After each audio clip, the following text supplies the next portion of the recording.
Hey everyone, this is Dan Bell, and I think we could all use a little quiet time. Before I begin, I would like to point out that Quiet Time is moving exclusively to Patreon. You can go to patreon.com/thisisdanbell. There will be 2 episodes of Quiet Time every week, and it'll be at the $5 tier. That's $5 a month. You will also get all exclusive videos and Dan Bell the podcast, which is a 2 to 3 times a week podcast that we do. And there's currently 104 episodes in the archive waiting for you to listen. Let's move on to tonight's topic.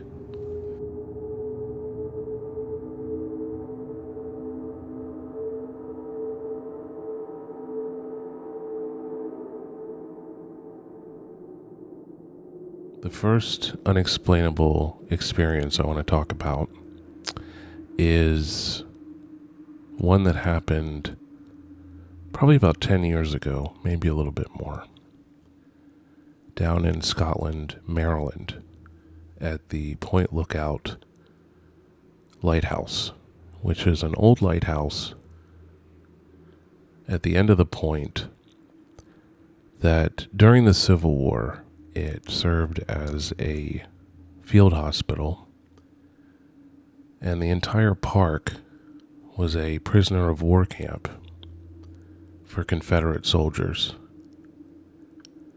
And basically, the entire park is supposedly haunted. A friend of mine, Chris, who's a state cop, and I purchased tickets to do a ghost hunt at the Point Lookout Lighthouse. We arrived in the park early in the evening, and if I recall correctly, it was the end of summer or early fall. I can't really remember the exact time of year, but it was still warm. It wasn't that cold out. Still, it seemed very warm when we were there. We were slated to be in the lighthouse from 8 p.m. until 2 a.m.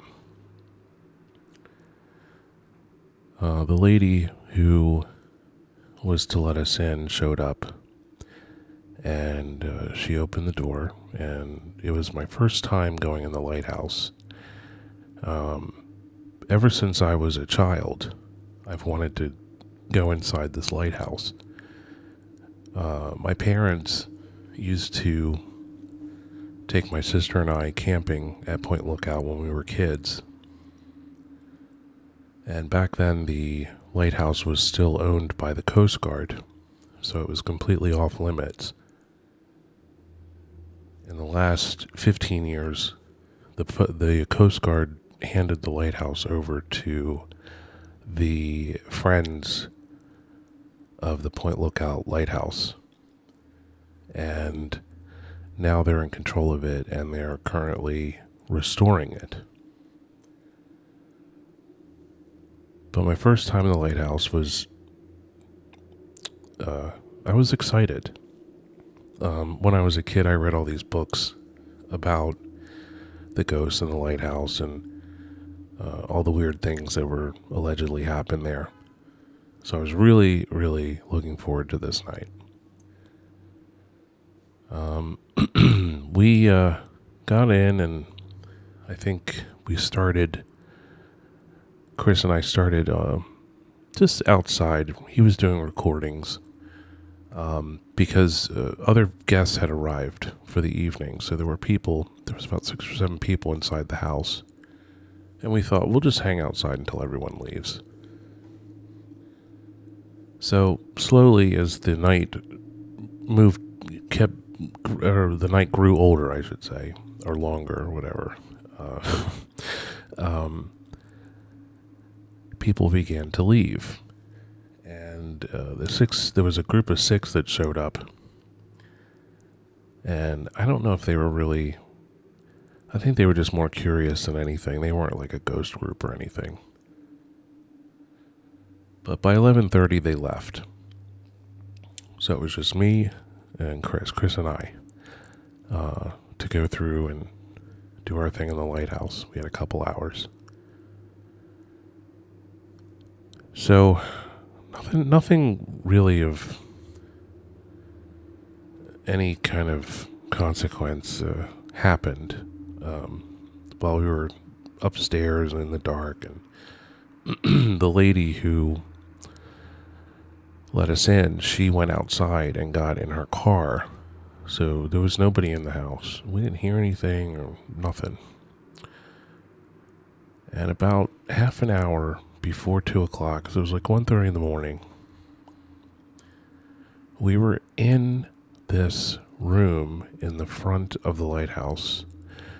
It's kind of hard to explain. This lighthouse is a duplex, and both sides of the house are the same layout, basically. And the light on top is not very big. You can just go up inside the light itself, and I don't think there's even steps. It's just a ladder that goes up there. Anyway, the people who run the lighthouse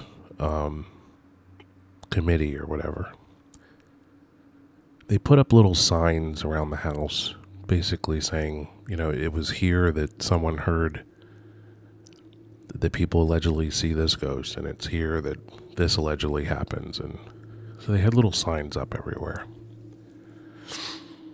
And on this second floor, in the front, there was a sign right by the steps that said, "Many people hear a woman singing in this area." So as Chris and I were in this front room, which would be on the parking lot side of the lighthouse, where the circle is, where everyone, at the end of the park, when you hit the point, there's a circle to turn back and go the other way. A lot of people park there and go fishing at night. And this night, I don't think there was many fishermen out there, but Chris and I were in the front there. And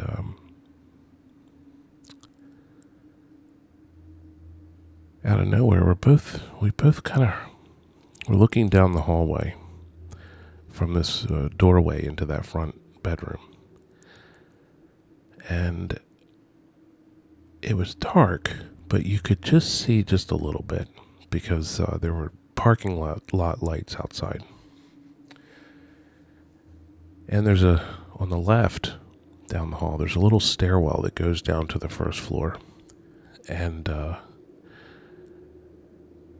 I looked at the bottom of the stairwell where the wall, is, and this thing, and I don't know how else to describe it. It looked like something animated. It's the only way I could. It was moving very fast, and it looked like a frantic kind of pencil drawing that you would do, like time lapse thing, where it's just moving all crazy. But it was this dark mass thing, and it almost looked like a human head was poking out from, like somebody was sitting on the steps and leaning back, looking around the corner of the wall at us. So I told Chris, I said, I didn't say do you, I said, look at the steps and tell me what you see. Because I didn't want to say what I saw, because I wanted him to see if he saw it too. And I'm looking, and I see it, and he's looking. And he said, it looks like a black, like a He's like, it looks like a black shape is moving in and out of that where the wall is. And I said, yeah, that's what I see too. And as we're sitting there looking at this, suddenly we hear a woman and she's humming. And I'm going to try or attempt to recreate, because I remember it, but it was, God, I may have to cut this part out because it's going to be terrible, but I'm going to try. It went like this. It was very, very light, but it was, excuse me, let me try it over.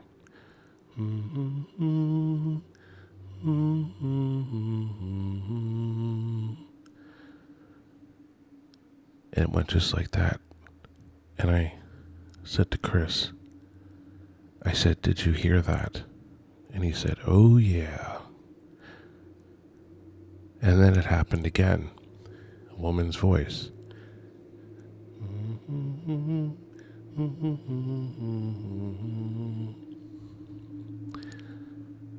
Second time it happened. And we were standing there in complete disbelief. The thing on the stairs, whatever it was, poked its head or whatever out again, went back, and then it was gone. We looked out the windows. We went down the steps. Nobody was in the house with us. We were trying to figure out if maybe it came from outside, but it didn't. It was right there in front of us where the sound was coming from.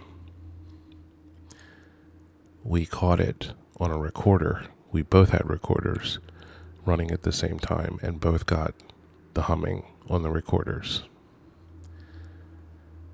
Now, this is a long time ago, and I searched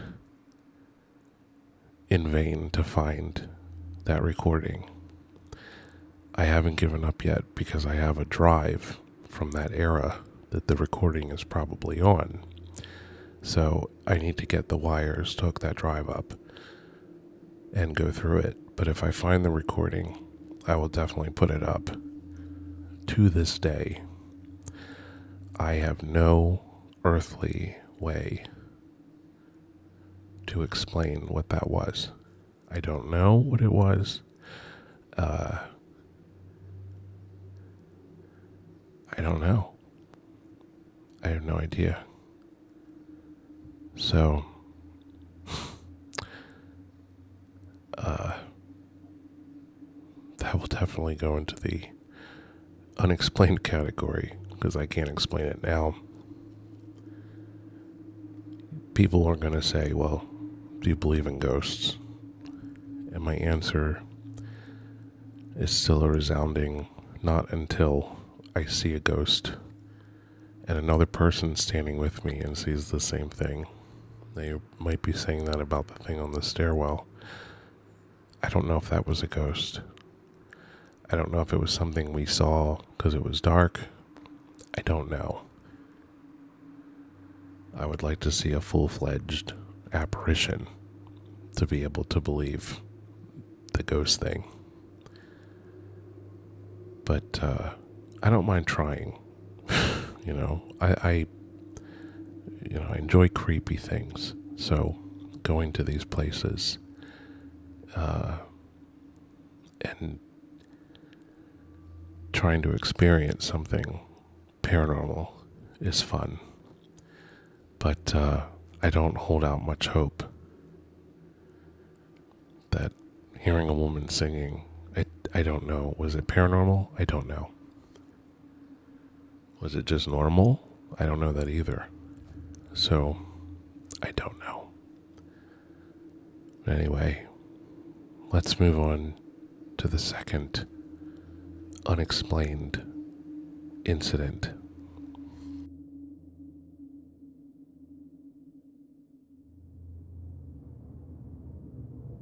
I'm going to give you two stories from one place. And this place is Fort Mifflin, right outside of Philadelphia. The fort is actually located directly underneath the landing track for the Philadelphia International Airport.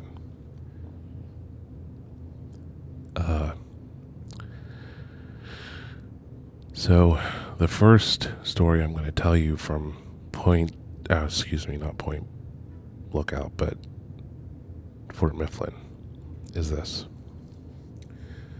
I'd went up with a friend. There was a ghost hunt, and we paid to go to this ghost hunt. And it was a private group of people that put it together. And so there was only maybe, I'd say 10 people. My friend and I were in the casemates, and this fort is not that big, but there are tunnels in the fort that go to these casemates. And the casemates used to be used to store ammunition, gunpowder and stuff like that. I believe the fort was used during the Battle of 1814, if I'm not mistaken. So it's a very old fort. During the war, the casemates were converted into prison cells because they had tiny little portholes in the wall and a big opening where they could put a gate to lock prisoners inside. And the conditions inside were very poor, and a lot of people died inside the casemates. My friend and I were hanging out in these casemates that night. Didn't see anything, didn't hear anything. Around the end of the night, we left casemate number 5, where the tunnel that leads to casemate number 5, which is like the most notorious area of the fort, which is supposed to be the most haunted. And we're walking back to the building where we had our stuff stored, and they put out food and everything for everybody. And we passed this area where, on our right, that is where the bathrooms are for the visitors. And it's a little thing, you just walk in, there's the men's room, little hallway to the left, phone booth on the wall, and then there's the ladies' room. As we're walking,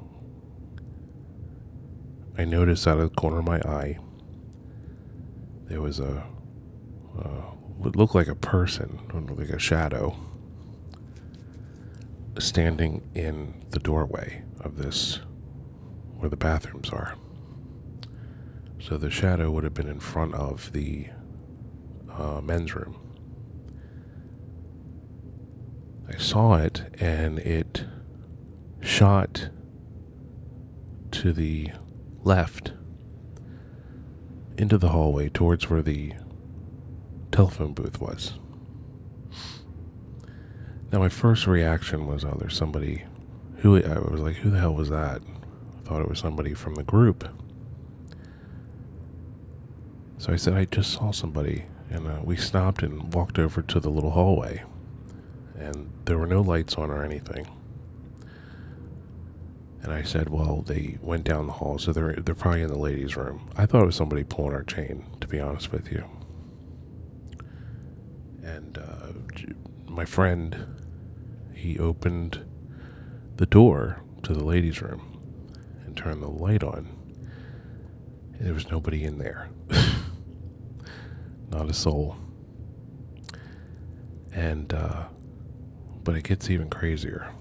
So, as we're standing there, we just kind of look at each other like, oh. And then the phone on the wall, the payphone, starts ringing. And we just are like, what the hell? You know. I pick the phone up and I say hello. And all there is on the other end is a very low grade humming noise. Kind of like kind of like that. Like a dial tone, but only half of a dial tone. Well, I am completely flustered. And I was like, well, maybe it's all coincidence or whatever. But I said, I'm going to ask the caretaker about the phone. I asked the caretaker, his wife actually. I said, that phone in the hallway by the ladies' room. I said, is that operational? And she said, no, all the wires are cut. She's like, it's not even powered. And I said, you got to be kidding me. And she's like, no, it's we cut the wires on it because everyone's using cell phones now, so they don't need the payphone anymore. And I told her, I said, well, that phone rang, and when I picked it up, and it had a hum, and she was completely just looked at me and said, yeah, it's happened a few times. And I was like, are you serious? And she's like, yeah. And I said, we thought we saw somebody rush down that little hallway into the ladies' room when we were outside of where the bathroom entrance is. And she said, yeah, I've seen it too. And so I was kind of like, wow, that's weird. I have no way to explain that. And that really did happen. I'm not, not embellishing or making anything up. That really happened. The second experience I had at Fort Mifflin, and this one's even crazier.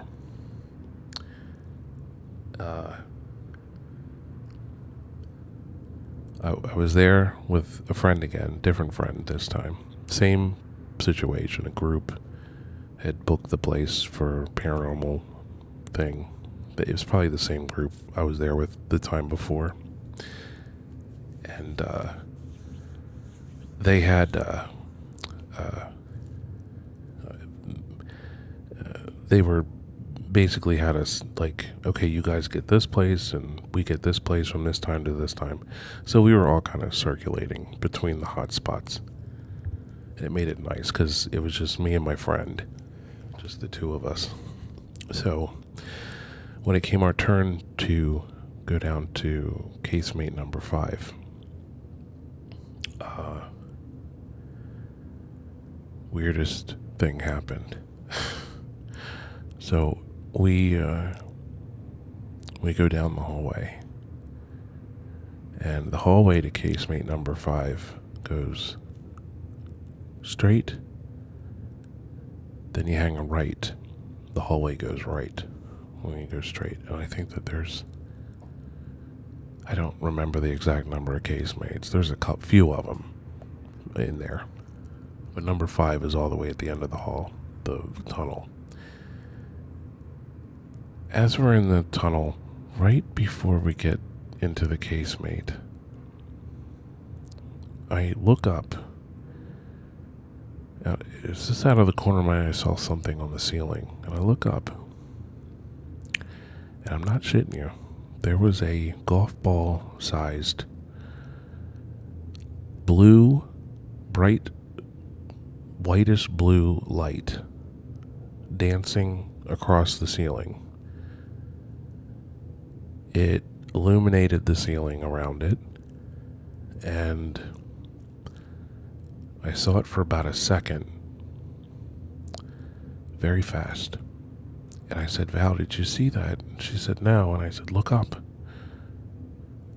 And it appeared again, and it bounced across the ceiling, down the wall of the top of the casemate, as I remember, and into the casemate on the ceiling. And then it disappeared very quick. Only took about maybe a second, 2 seconds. I said, you saw that, right? And she said, yeah, what is that? And I said, I don't know. And we went into the casemate, Now, I had a recorder running, as you do when you do this ghost hunting shit. And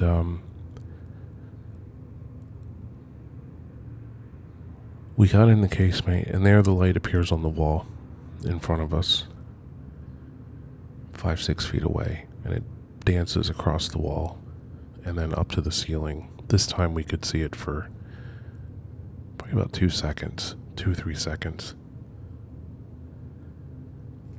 And really bright. And then when it would disappear, it would just kind of, almost like you turned off a light switch. It would just go plunk, it was gone.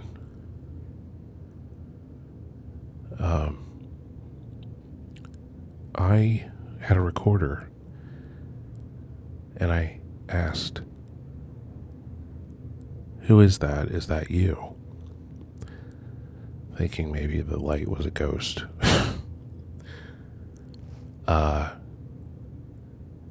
We played the recording back. This is another lost recording. I'm sure it's on that drive. I hope to find those recordings because they're really good. But anyway, after I said, "Was that you? Or is that you?" Clear as day, as if someone was standing right next to me. You didn't have to take, you hear a lot of these EVPs where people play back audio and you can hear voices and stuff, electronic voice phenomenon,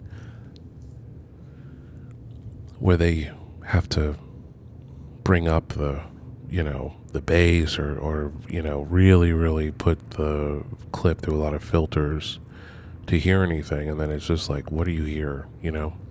This recording wasn't like that. It was a man's voice, sounded like he was right next to me, and it said, "That's me." And the voice sounded very defeated, tired. "That's me." This is like literally what it sounded like.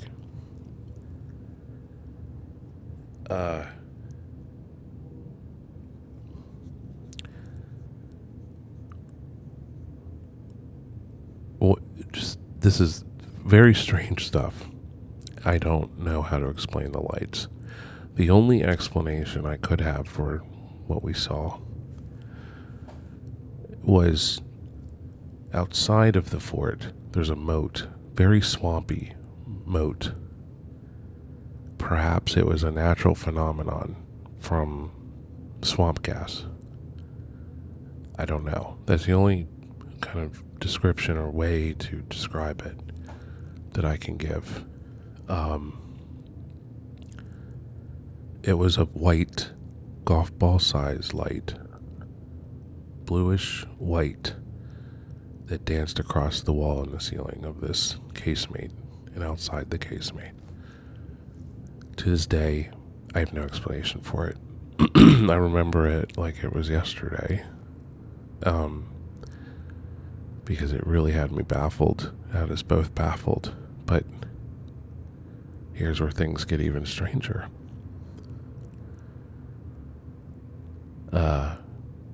Another friend of ours is there. He comes, we hear him walking down the tunnel. Well, it scared the crap out of us because we didn't know he was coming.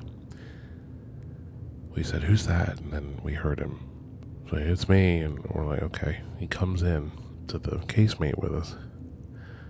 The casemates have these wooden bunks in them that the Boy Scouts use. The Boy Scouts go to use the fort, and they spend the night in the fort and all that kind of stuff. Fun.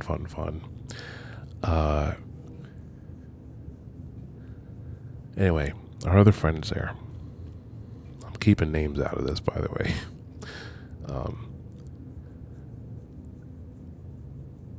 He sits down on a bunk. I'm laying on a bunk, and Val's sitting on. Oh, I just said her name. She's sitting on another bunk.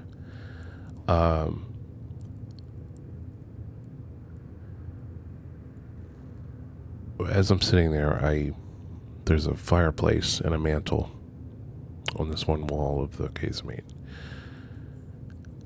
And right above the mantle, I see a very faint blue light on the wall. At first, I thought it was coming from the outside through one of the portholes, but we couldn't. It wasn't. It was illuminating the wall, and it was illuminating the mantle below it. And our friend said, "Can you make that brighter?"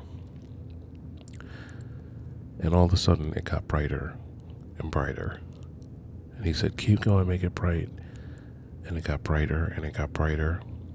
And then it stopped getting bright. It was very bright. Not like light bright, but it was bright enough that if you walked in the room, you'd definitely notice it.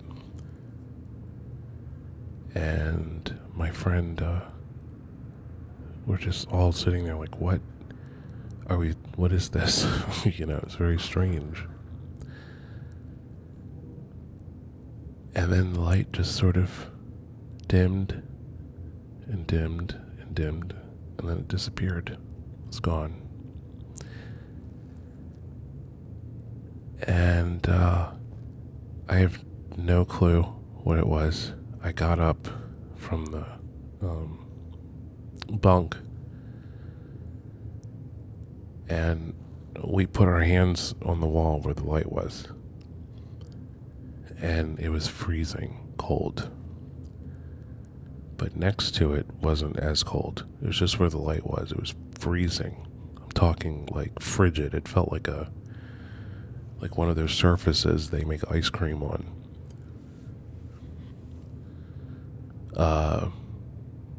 I have no way to even begin to describe my bewilderment and frustration that there was really no way to explain what we were seeing. I do remember that this particular ghost hunt was in the fall, so it was probably late September and October when we went up there. So it wasn't cold. It was there was a bit of a chill in the air, but it was jacket weather.